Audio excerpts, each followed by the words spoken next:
A day in my life as a servidora na naimpala sa ibang planeta. For today's video nga pala guys, ay nauna nga pala tayong nagising dito. Ayan naman pagkatapos natin maligo guys, ay pumunta na pala tayo dito sa loob ng bahay. Ay naman talaga guys, tinuro ko yung tanim guys na mamatay na dahil sa sobrang init na dito sa Middle East. Huwag kayong tanim mo talaga guys, ay hindi mo nalalagyan ng tubig, patay talaga. At bago nga pala ang lahat guys, ay magtitimpla nga pala tayo muna dito ng kape. Dahil ako nga pala ang naunang nagising ngayon, kaya paglalagyan natin sila ng kape dito. Para pagdating nila mamaya, ay lalagyan nilang nila yung mainit na tubig. Umaga nga pala ako nagising kanina guys, pero sobrang sakit naman kasi ng aking tiyan. Kasi nga guys, 5 beses na pala akong papalik-balik sa CR. Talaga puro rot talaga ang aking tiyan. Naalala ko nga pala kahapon guys, kumain pala ako ng munggo na malapit na mapanis. Sabi ko kasi guys, bahala na kasi naman malapit lang naman ang CR. Kaya naman guys, yung nagtururot na ako, talaga namang madaling araw pa. Masakit nga ang ulo ko dito guys. Iniisip ko nga kung magmamatigasan pa ba ako.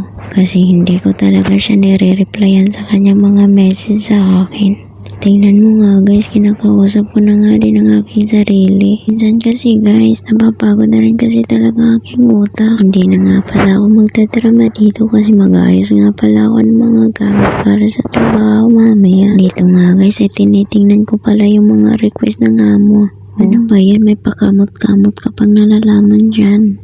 Tingnan mo naman guys, natutulala lang kasi iba naman yung nasa utak. Stress kasi ako ngayong araw na to guys, dinadaan ko lang talaga sa tawa-tawa. Sana nga mamaya guys ay mawala na to. Ayoko din naman ng bagong araw ako maging stress. Kasi naman kung ano-ano lang talaga ang maiisip ko. At pagtapos ko nga palang mag-ayos ng mga gamit guys, ay punta na nga pala tayo dito sa kwarto at plansyahin na natin itong ating mga uniform. Dito nga guys, ay 3 nga lang pala kami magjo-duty ngayon. Kaya nga pala 3 lang din yung uniform na aking paplansyahin. Iba talaga ang advantage kapag dalawa ang cellphone, dot-dot muna bago plansya. Makalipas ang ilang oras guys, ay ito na nga, nakabihis na tayo. Ito nga pala ang pinili ng amo namin, kaya naman itong brown yung ating isusuot.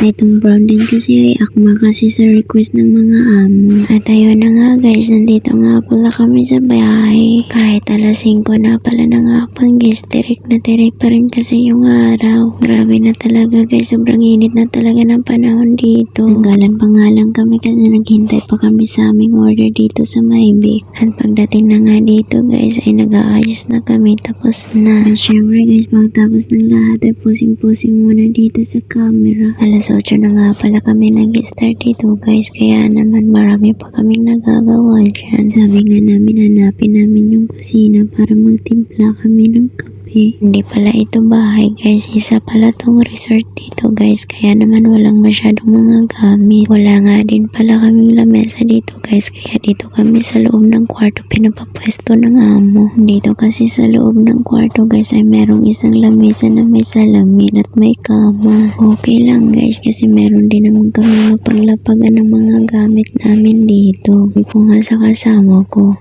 videohan mo naman ako dito kasi parang ang sarap dito matulog. At ayun na nga guys, binibidyohan nga ako habang naghihiga nga ako pala dito. Ang kagandahan nga din pala dito guys ay hindi nga pala maaarte yung mga amo. Kahit ano pang gawin mo dito sa loob ng kwarto ay wala talaga din naman silang pakialam. In fairness din guys, ang babait din nilang lahat. Hindi rin kasi sila sura-sura guys. Ang tapos nga pala namin dito guys ay alas 11 pa ng gabi. Pero sabi ng amo, iladali na lang daw namin yung lahat ng pagkain na dala namin kasi wala na daw ibang kakain. Meron nga din pala siyang binigay sa amin na tinapay at ininitin na lang natin yun. Sobrang bait nga ng amo guys, kahit alas 11 pang tapos namin, pinatapos na pala kami ng alas 10. At ito na nga pala lahat ng mga gamit guys, inaayos na pala namin. Hintay na nga lang pala namin yung maniho guys para makalabas kami sa labas. At ayun na nga guys, ay pauwi na nga pala kami dito.